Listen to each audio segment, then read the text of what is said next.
साथियों, आज हम पहुंचे हैं दिल्ली से नागपुर, और नागपुर में आपको मैं दिखा देना चाहता हूं महाबोधि महाविहार बोध गया मुक्ति आंदोलन का। आज नागपुर में संविधान चौक पर लगभग 46वां दिन है।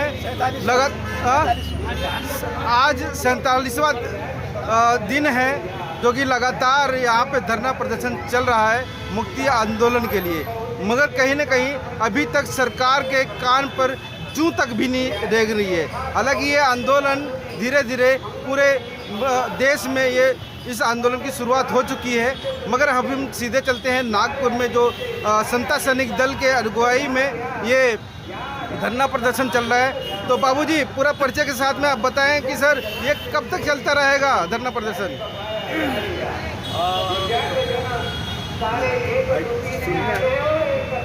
सभी देशवासियों को स्वतंत्रता दिवस के उपलक्ष्य में हार्दिक बधाई देते हुए मैं समता सैनिक दल और भारतीय बौद्ध महासभा का केंद्रीय संगठक, आपने जो सवाल पूछा कि महाबोधि महाविहार का आंदोलन अभी जो शुरू है वो कब तक शुरू रहेगा, आपको ये बता दूं कि गए 12 फरवरी से आज 6 महीने हो गए महाबोधि महाविहार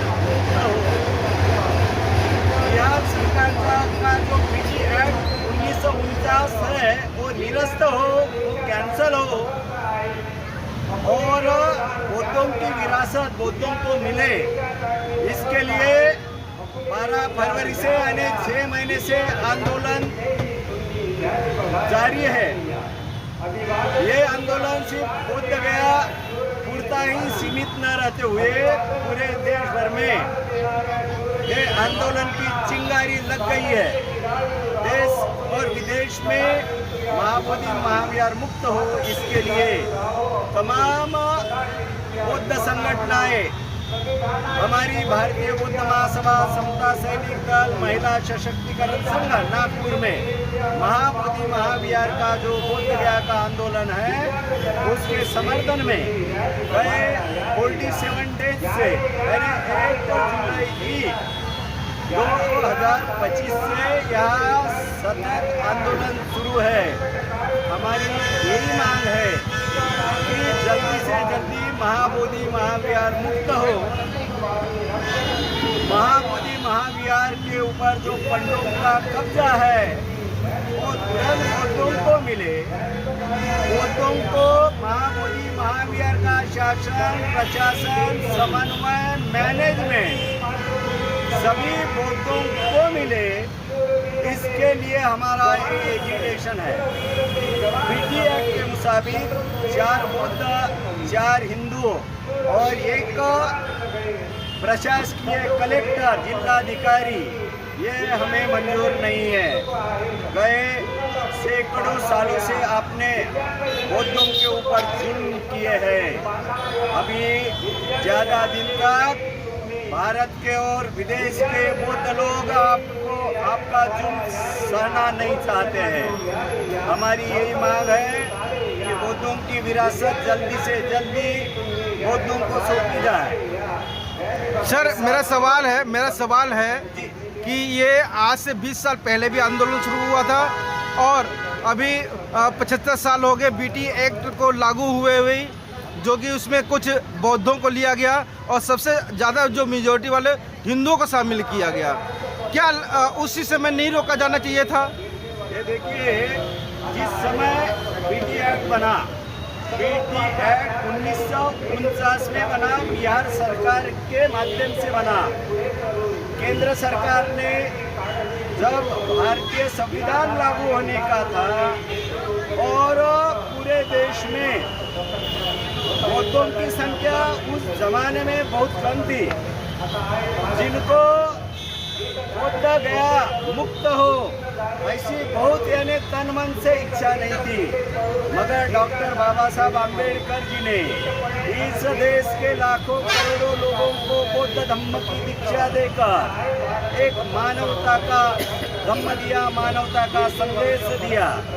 उसके बाद से तो हमको मालूम हो गया भैया बौद्ध गया क्या है। उस बाद भी 50 साल तक हमें बोध गया के बारे में हमारे जो पुरखे हैं, जैसा फॉर एग्जाम्पल अनागारी धम्मपाल जी ने ये चिंगारी लगाई थी, और 30-35 साल पहले हमारे पूज्य भजन सूरज ससाई जी ने 1991 में ये महाबोधि महाविहार मुक्त हो, ये हमारे ऊपर जुल्म कर रहे हैं बिहार और केंद्र सरकार। जब उनको एहसास हुआ, उनको मालूम हुआ, उन्होंने नागपुर की जनता को जगाया। नागपुर के साथ साथ पूरे पूर्व विदर्भ, पश्चिम विदर्भ के जनता ने सूरज ससाई जी को सपोर्ट किया, और जब से हमें मालूम हो गया हमारे बुद्ध लोगों को कि हमारी भी कोई विरासत है, पटना में, बिहार में, बोध गया में जो तथागत गौतम बुद्ध जी को यानी ज्ञान प्राप्ति हो गई, और उसके बाद सम्राट अशोक जी ने बुद्ध विहार बना के रखा है, बुद्धों की विरासत वहाँ है। ऐसा सर सब कुछ तो ठीक ठाक है, मगर संविधान पर भी सवाल उठ रहे हैं, क्योंकि संविधान में सभी धर्मों को समान बराबरी का हक है। सभी धर्मों को अपना अपना सब कुछ मिल गया है, चाहे मुस्लिम को मस्जिद मिल गया हो, हिंदुओं को अपना मंदिर उनका खुद मिल गया हो, सिखों को उनको गुरुद्वारा मिल गया, मगर बौद्ध अभी सड़कों पे अपनी महाविहार के लिए लड़ाई लड़ रहा है। तो क्या संविधान में कोई ऐसी चीज़ है क्या? कॉन्स्टिट्यूशन में प्रावधान है, इस देश में धर्मनिरपेक्ष ऐसा कॉन्स्टिट्यूशन है, हर धर्म का आदमी अपने जो कोई धर्म की यानी देवी देवता है उसकी उपासना कर सकते हैं। हमारे बौद्ध धर्म में तथागत गौतम बुद्ध, ये हमारे तथागत गौतम बुद्ध जी ने हमें मानवीयता सिखाई, हमारे को भाईचारा, समता, स्वातंत्र, बंधुभाव सिखाया। इसलिए सिख लोगों को उनका गुरुद्वारा है, मुसलमानों को उनकी मस्जिद है, उनको उनकी आराधना करने का ये है, मगर बौद्धों को जागतिक स्तर का जो बोध गया है वो उनको न्याय नहीं मिलता। अन्याय ये 1949 से हमारे ऊपर अन्याय कर रहे हैं। मगर अन्याय कब तक ये बौद्ध समाज, ये बहुजन समाज सहता रहेगा, जो कि सब कुछ साक्षात उनके पास सबूत भी है, और एससी के पास भी सबूत है, सुप्रीम कोर्ट के पास भी सबूत है कि वहाँ पे महाविहार था। आर्कियोलॉजिकल जो डिपार्टमेंट है, पुरातत्व के जो विभाग है, वो उसने भी खोज किया है। तो आपको लगता नहीं है कि कहीं ना कहीं पुरातत्व जो विभाग है इसमें उन्हीं लोगों का काम कर रहा है, और आप लोगों को उसको घेरने का काम करना चाहिए? नहीं, देखिए, इस देश का जो महाबोधि महाविहार का जो मसला है, ये इस देश का बिहार सरकार हो या केंद्र सरकार हो, ये मसला जल्दी से जल्दी हल करना नहीं चाहते। आपको शायद याद होगा, महाबोधि महाविहार के डेवलपमेंट के नाम के ऊपर अरबों रुपया बुद्धिस्ट कंट्रीज से आता है, और इस देश के सुप्रीम कोर्ट में भी अनागारी धम्मपाल जी ने भी कोर्ट में केस दायर की थी कि बौद्धों की विरासत बौद्धों को।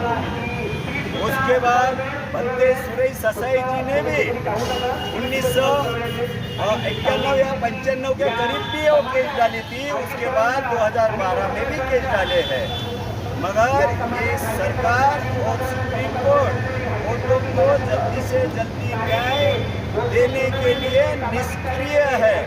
हमारी यही चाहत है कि बौद्धों की जो विरासत है वो जल्दी से जल्दी देना चाहिए।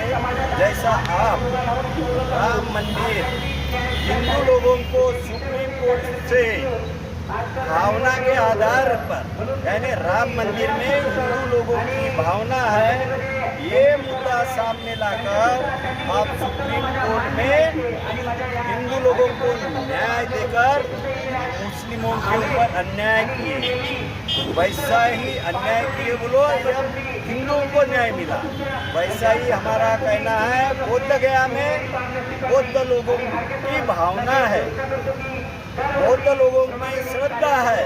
हमारा एकमात्र जगत में एकमात्र बोध गया है। हम 84,000 सम्राट अशोक ने मांग रहे, हम सिर्फ एक ही के लिए हमारा एजुकेशन है भाई, वो हमारे को जल्दी से जल्दी देने को होना, यही हमारी मांग है, एकमात्र मांग है। अगर ये प्रक्रिया अगर पूरी नहीं होती है, मांग पूरा नहीं होता है, तो आप लोग आगे की स्ट्रेटेजी क्या कर रहे हैं? नहीं देखिए, हम सरकार को जागरूक करने के लिए पूरे देश विदेश के बहुत लोग, आज आप देख रहे होंगे हम नागपुर में है, बिहार का और नागपुर का, नागपुर में गए 47 दिनों से कंटिन्यूली आंदोलन चल रहा है, मोर्चे निकाल रहे हैं, मशाल रैलियां निकाल रहे हैं। ये हम भारत सरकार और बिहार सरकार को चेतावनी देने के लिए ये कर रहे हैं। हम बौद्धों का शांति का संदेश मानने वाले लोग हैं, बाबा साहब का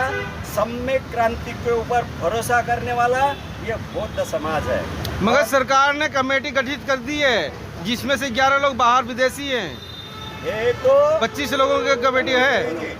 हाँ, मुझे मालूम है बिहार सरकार का ये एक षड्यंत्र है, जो आंदोलनकारी जो है निष्ठा से जो लड़ रहे हैं, प्योर बुद्धिस्ट है, ओरिजिनल बुद्धिस्ट है, बाबा साहब को चाहने वाले लोग हैं, उनको दरकिनार करने के लिए बिहार सरकार ने केंद्र सरकार के सपोर्ट से ये बहुत बड़ा षड्यंत्र रचा हुआ है, जो जागतिक लोगों को बौद्ध गया में क्या अंधश्रद्धा चल रही, उनको जो जिनको मालूम नहीं है, उनके लोगों को कमेटी में लेकर बिहार सरकार ने भारतीय बौद्धों के ऊपर बहुत बड़ा अन्याय किया है, जो हमें मंजूर नहीं है। सर, आप क्या कहना चाहेंगे परिचय के साथ में?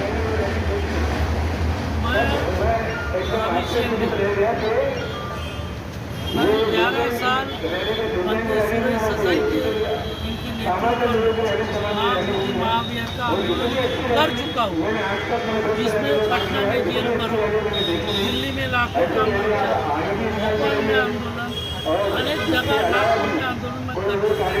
और ये जो आंदोलन अभी शुरू है, तो जिसको फिर से एक नया, उन्होंने तो रास्ते की लड़ाई खत्म हो गई, रास्ते पे की लड़ाई खत्म होने के बाद उन्होंने सुप्रीम कोर्ट में याचिका डाली, तो रास्ते पे की लड़ाई खत्म होने के बाद फिर से वो नहीं कर सके।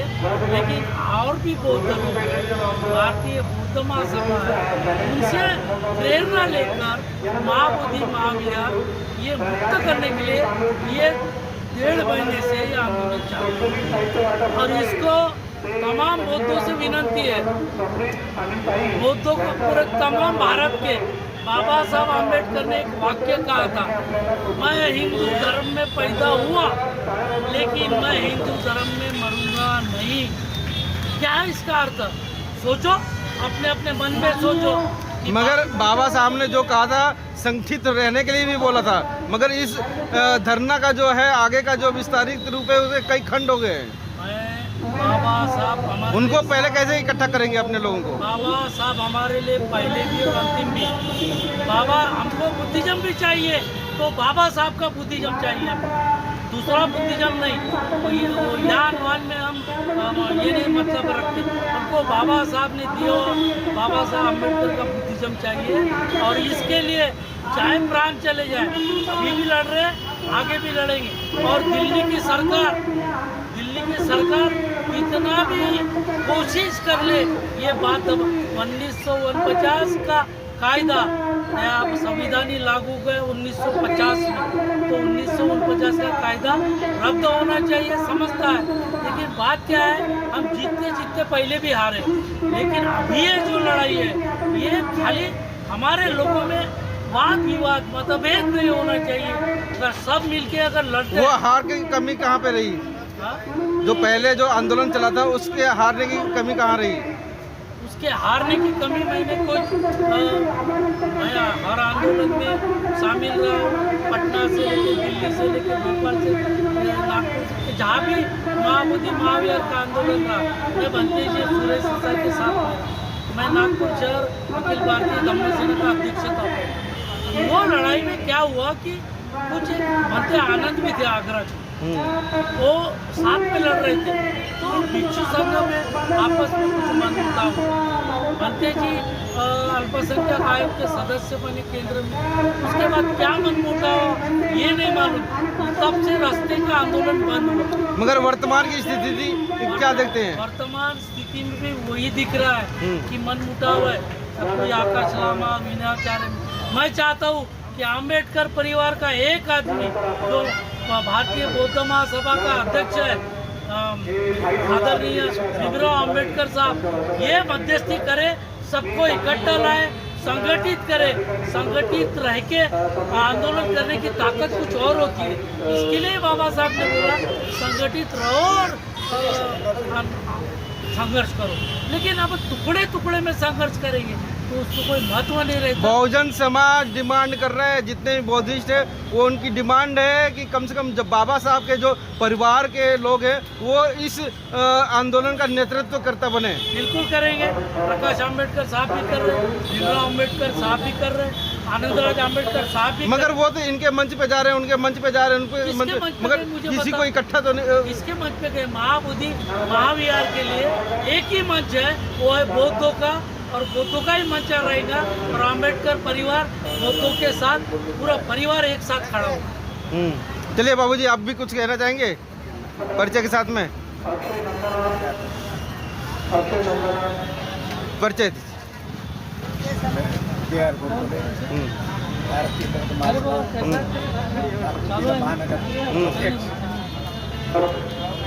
मुझे लग रहा है एक सवाल है कि आपकी पीढ़ी तो गई मगर आने वाली पीढ़ी भी चली जाएगी, मगर ये महाविहार मुक्ति आंदोलन का कोई सोल्यूशन नहीं आने वाला है। नहीं, वैसा नहीं होगा।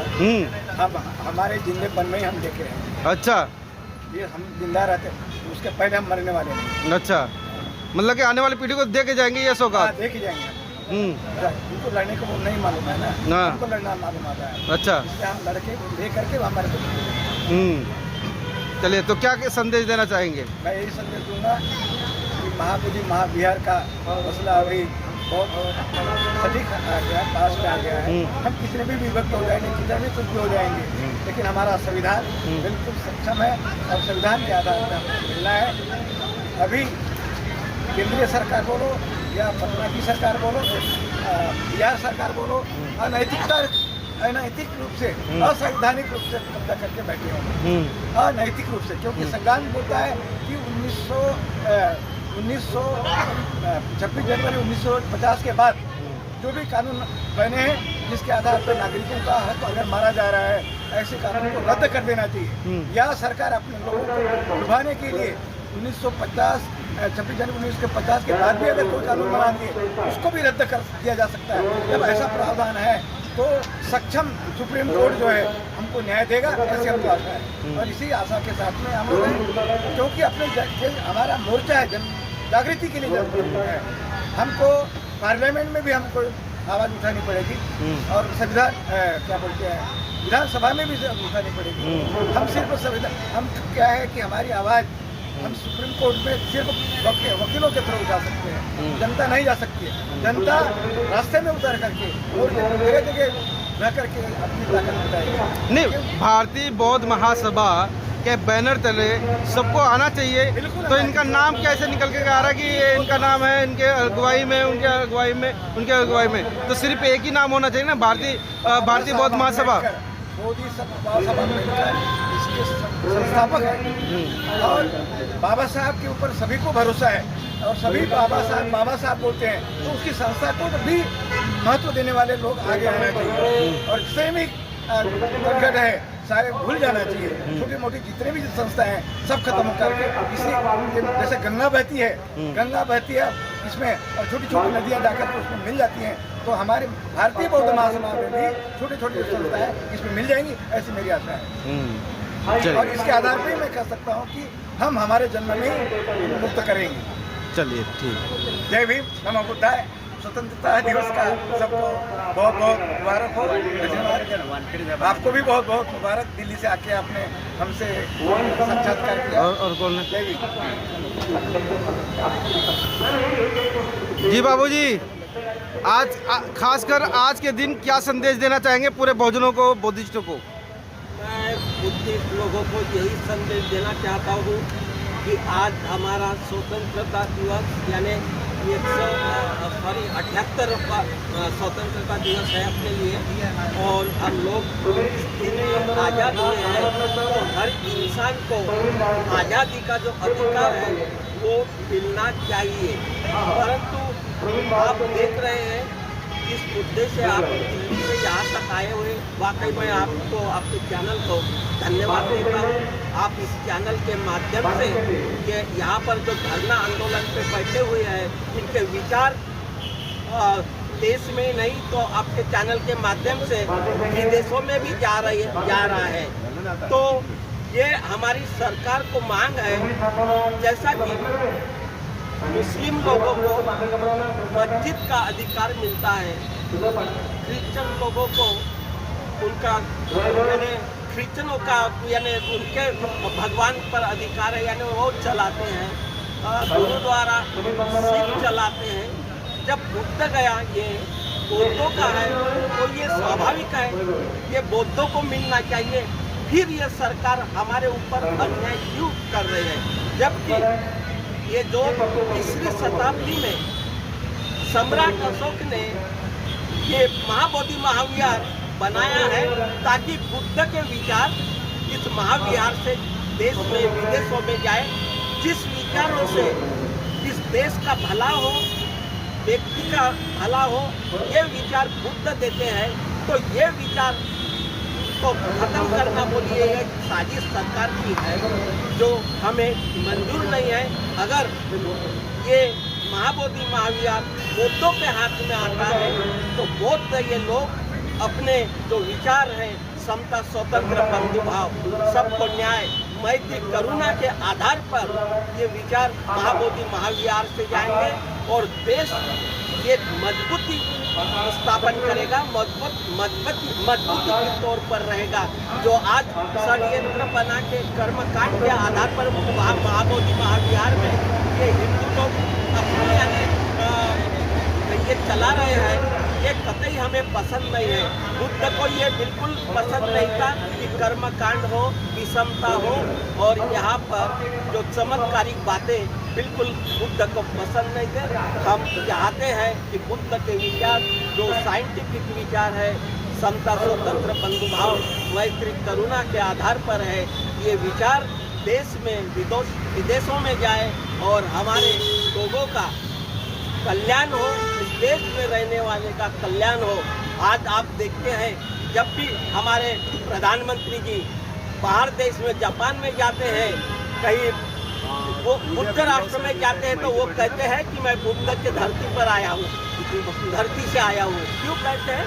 क्योंकि बुद्ध की वाणी सबको पसंद है, बुद्ध के विचार सबको पसंद है, ताकि उनको लगता है कि नहीं ये बुद्धिस्ट है, मोदी जी बुद्धिस्ट है। परंतु यहाँ पर आकर ये हमारे साथ कितने दिनों से अभी 134 साल हो गए हमारी लड़ाई चल रही है। अनागारी धम्मपाल से लेकर आज लामा जी आकाश लामा जी तक ये लड़ाई चल रही, परंतु हमको न्याय नहीं मिल रहा।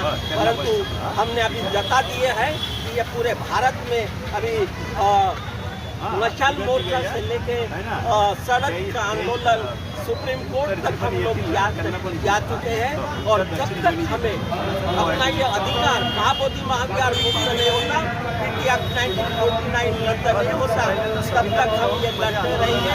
और ये हमारा जो संघर्ष है और ज़्यादा तेज गति देकर हम इसको प्राप्त करेंगे, ये हमारा पूरा विश्वास है और जनता हमारे साथ है। धन्यवाद। जय हिंद। मैं इंजीनियर नंदलाल मेश्राम, विभागीय अध्यक्ष भारतीय बौद्ध महासभा दक्षिण पश्चिम नागपुर। तो ये भारतीय बौद्ध महासभा के नेतृत्व में यहाँ जो आंदोलन चालू है, आपको मालूम है कि 134 साल पहले अनागारी धम्मपाल ने आंदोलन शुरू किया था बुद्ध गया मुक्ति का, और बाद में 1991 में बनते शिवराई सवाई इनके नेतृत्व नागपुर से ही रैली निकाल के ये आंदोलन शुरू हुआ था। अभी फिर से 12 फरवरी से महाबोधि महाविहार मुक्ति के लिए बुद्धगया में आंदोलन चल रहा है। और अभी यहाँ नागपुर में ये संविधान चौक है, बाजू में विधान भवन है, यहाँ बाबा साहेब अम्बेडकर का पुतला है, यहाँ उसके बाजू में आज भारतीय बौद्ध महासभा तरफे और इस आंदोलन के ओर से राष्ट्रीय ध्वजारोहण हुए और बाद में यहाँ ये आंदोलन की सभा चालू है। तो ये आंदोलन कोर्ट में भी चालू है, सुप्रीम कोर्ट में भी चालू है और ये रास्ते में भी चालू है। यहाँ नागपुर में पिछले हफ्ते बहुत बड़ी मशाल रैली 10 अगस्त को हुई थी और इसके बाद में ये अभी 47वां दिन यहाँ धरने आंदोलन चालू है। ऐसे नागपुर भर में हर बड़े शहर में आंदोलन शुरू है, रैलियाँ शुरू है और जन जागृति शुरू है और सभी एक साथ मिलकर ये अभी आंदोलन शुरू है। इसलिए ऐसी आशा करते हैं कि सरकार को दबाव में आके ये हमारा महाबोधि आंदोलन सक्सेस होगा और ये महाबोधि महाविहार बौद्धों के हाथ में सौंपा जाएगा, ऐसी अपेक्षा करते हुए आज ये स्वतंत्र दिन का 78वां वर्धापन दिन को आप सभी को मंगल कामना करते हुए जय भीम, जय भारत, जय संविधान। कि सबसे बड़ा सबूत प्रधानमंत्री जी देते हैं और सबसे बड़े वर्ल्ड के नंबर 1 पे जो उद्योगपति की जो वाइफ है नीता अंबानी जी, वो सबूत पेश करती है कि हम ये बुद्ध की धरती है, हम बौद्ध की धरती से हम आए हैं। तो फिर भी मतलब कि ये बौद्धों का जो धरोहर है अभी तक गुलाम है। ये सब हिंदुवाद और पाखंड है, इसकी वजह से ही आज तक हमारा जो महाबोधि महाविहार हमारे हाथ में नहीं आ सका है और ये जो पाखंडवाद है उसके ही चलते हमारे जो बौद्ध हैं वो पीछे जा रहे हैं। ये सब एक साइड में अंधविश्वास, राजनीति, हिंदुत्व, उसी को मैं कहना चाहूँगी कि उनके चलते ही आज हमारा जो अधिकार है हमारे बौद्धों के हाथ में आ नहीं सका है और ये लड़ाई जो अभी टप्पे टप्पे में चल रही थी अभी वो टप्पे में होने वाली नहीं है। वो हमारी जीत हमको हासिल करके रहेंगे हम लोग, ये हमारा वादा है। अभी आपने कहा था कि आपके रहते रहते ये लड़ाई आप लड़ सकेंगे कि नहीं, तो साहब ने बहुत अच्छा उत्तर दिया है कि मैं जीते जी ये लड़ाई जीत के जाऊंगा। और ये सभी बौद्धों के मन में है, जो भी यहाँ आंदोलनकारी बैठे हैं। आज 47वां दिवस है, बिना रुके बिना झुके आज वो सीना तान के यहाँ सुबह से लेकर शाम तक इस आंदोलन में शरीक होते हैं ईमानदारी से। जो है मैं कहती हूँ कि आज ये जो आज टिका हुआ है, जिनके बैनर तले चल रहे हैं, वो भारतीय बौद्ध महासभा है। मैं जब से आँख खोली हूँ तो मैंने भारतीय बौद्ध महासभा में ही मुझे लगता है मैंने आँख खोली और मुझे पता है कि डॉक्टर बाबा साहेब अम्बेडकर उनके घराने से जो चल रहा है, ये जो हमारा भारतीय बौद्ध महासभा राष्ट्रीय अध्यक्ष मीराताई अम्बेडकर, डॉक्टर बाबा साहेब अम्बेडकर के नातू जो हमारे साथ में भीमराव जी अम्बेडकर, उन्होंने ये सब कारवां अपने कंधों पे लिया है। उनकी माता श्री 40-45 वर्षों तक उन्होंने ये भारतीय बौद्ध महासभा का जो रथ है वो आगे लेके गई है। और ऐसे ही महिला को मैं सशक्त नमन करती हूँ जो हमारी भारतीय बौद्ध महासभा का नाम उन्होंने रोशन किया बाबा साहब के घराने से। मैं कहती हूँ कि ये समंदर है, महासमुद्र है, जिसमें सारी नदियाँ, नदी नाले, कोई किसी की पहचान नहीं होती है, जो समुद्र में आके मिलते हैं। वैसे ही हमारा ये समुद्र डॉक्टर बाबा साहेब अम्बेडकर ने जो हमको दिया है, हमारा धम्म, उसी के तहत भारतीय बौद्ध महासभा के अंतर्गत सभी कार्यरत है। जो भी छोटे बड़े हमारे संस्था है वो सब एक है, सब एक हो चुके हैं। और कहीं भी आप पानी में जैसा पानी का जो रंग होता है उसी तरह से सभी संस्थाएं एक हो गई है और भारतीय बौद्ध महासभा के बैनर तले हम लोग ये काम कर रहे हैं। आज हमारी जो जीत होगी भारतीय बौद्ध महासभा, मुझे लगता है कि हमारा जो बैनर है उसी की जीत होगी और भारतीय बौद्ध महासभा के हाथों ही ये हमारी जीत हुई है। ऐसा मैं 100% कहती हूँ कि आज हमारा ये जो महाबोधि महाविहार का जो जीत के लिए जो कारवां चला है वो रुकेगा नहीं। अविरल जब तक हम जीत नहीं जाएंगे हम ये सब आंदोलन बंद नहीं करने वाले हैं। मैं रमाताई जे गुड़गुले भारतीय बौद्ध महासभा उपाध्यक्ष हूँ, महिला विंग की। और आज 15 अगस्त 1947 को जो हमारा हम गुलामी से आज़ादी हमें मिली, उसके लिए मैं आप लोगों का सभी लोगों का हार्दिक अभिनंदन करती हूँ। हम छोटे छोटे थे उस समय, उतनी हमको उतनी अक्ल नहीं थी, तो कोई भी पूछता था कि आज कैसे की छुट्टियाँ हैं, क्यों छुट्टी है, तो हम बोलते थे आज 15 अगस्त है या 26 जनवरी है। हमको सिर्फ ये राशि पर वो 2 ही मालूम था, ना तो हम होली की दिवाली की छुट्टी जानते थे, ना कोई भी जानते। वो अज्ञानता थी, लेकिन हमारे दिलो दिमाग में 15 अगस्त और 26 जनवरी बैठा हुआ था।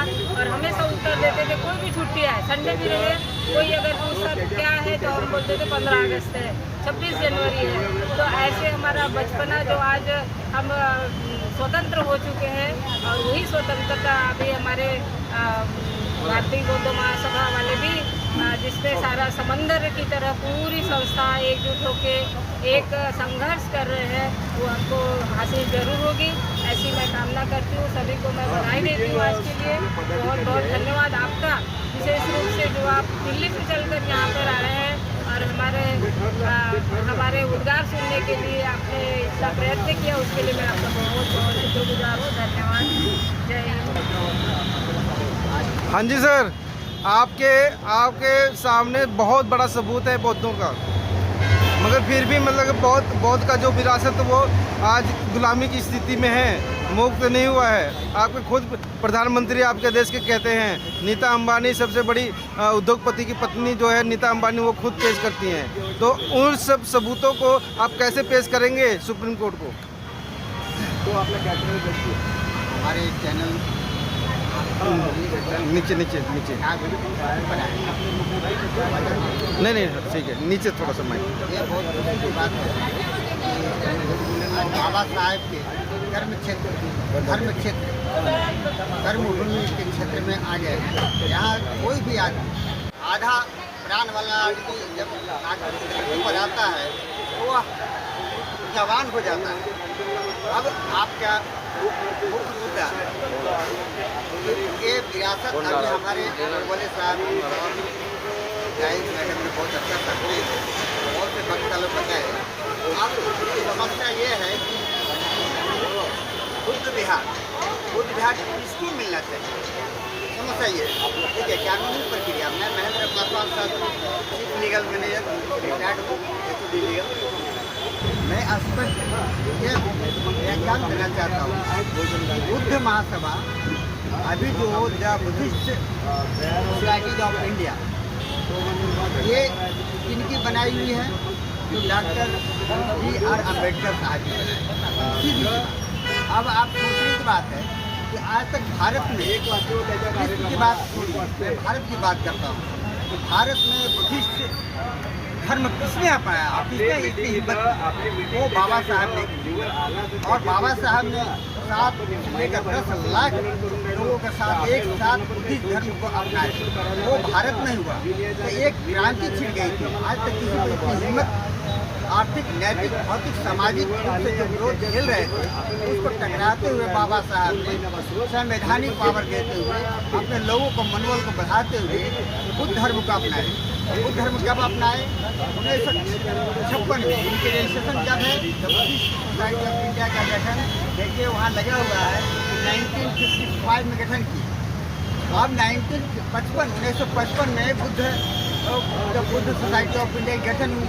तो आप बताइए भारत में कौन से बुद्ध संगठन जो पहले बनाया था? कोई नहीं था। तो अब किसको मिलना चाहिए? अभी भारत में अभी किसको मिलना चाहिए? कानून की देखिए, बुद्धिस्ट सोसाइटी ऑफ इंडिया में देखिएगा, सोसाइटी रजिस्ट्रेशन नंबर 3227। मगर सवाल बड़ा निकल के आ रहा है बाबूजी कि आप सभी हथियारों से लैस हैं, मगर कहीं ना कहीं मतलब कि दूसरी जगह मात खा जाते हैं, रणभूमि में मात खा जाते हैं। वो कैसे, मतलब कि हमारी जो बुद्धिस्ट सोसाइटी ऑफ इंडिया हमारे जो प्रणेता थे, हमारा रजिस्ट्रेशन है, अब इन लोगों को समस्या क्या गया, ये जो हमारे भारत सरकार है, भारत सरकार हमेशा वर्चस्व रहा है प्रबुद्ध जनों का, इसको शासक वर्ग कहते हैं, और शासक वर्ग कभी नहीं चाहता है कि इन लोगों को, पिछड़े दलितों को आपस में संगठित, उन संगठन को कैसे तोड़ा और मरोड़ा जाए, तोड़ कर लोग रखे। आज तक क्या हुआ कि बाबा साहब के संविधान को दबाए हुए हैं, बाबा साहब के सिद्धांत को दबाए हुए हैं, बाबा साहब के विचार को दबाए हुए हैं। आज 15 अगस्त हम लोग झंडा नीचे से ऊपर को जाते हैं, लोग समझते हैं पहले 15 अगस्त झंडा नीचे से खींच कर ऊपर को जाते हैं, क्योंकि हम उसमें गुलाम थे। गुलामी के टाइम में हमारा झंडा तो था नहीं, अंग्रेज झंडा फहरा। देश का दुर्भाग्य है कि एक अंग्रेज लोग ईस्ट इंडिया कंपनी 15-20-100 की संख्या में भारत में आता है, दुकानदारी करने के लिए आता है, व्यापार करने के लिए आता है, और इसकी टूटी फूटी के कारण, आपकी टूट के कारण एक देश बना लेता है, साम्राज्य बना लेता है। ये अफसोस की बात है। बाबा साहब अकेले पहला भारतीय विद्वान से लेकर महान थे, एक फ्रीडम फाइटर, स्वतंत्रता सेनानी भी थे, और उन्होंने पहला काम यही किया।